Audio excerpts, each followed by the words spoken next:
College रे principal देखाउछंती दबंगिरी छात्र छात्री को करुछंती सांघातिक हैरान। कंधमाल जिला तुमुड़ीबंध ब्लॉक अंतर्गत स्थानीय नेताजी सुभाष बोस डिग्री कॉलेज रो अध्यक्ष 6 जन छात्र छात्री फॉर्म फिलअप करने को देउनाहांती और सेमानकु तमे रीएडमिशन फीस देना बोली कहउछंती, किंतु छात्र छात्री माने डीओ सान को देइछु बोली कहउछंती, किंतु तमे टंका देना बोली अध्यक्ष कहउछंती एवं आगरु मध्य टंका बांधिले रसीद दियंती बोली कहउछंती।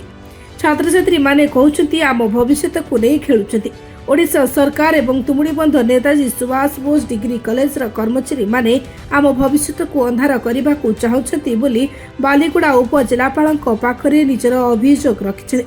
6 जन छात्र छात्री माने एही अभावनीय घटनार दृश्य देखा मिली कंधमाल जिलार तुमुड़ीबंध ब्लॉक अंतर्गत स्थानीय नेताजी सुभाष बोस डिग्री कॉलेज रा 6 जन छात्र छात्री मोइना नायक। हाँ, आमर लास्ट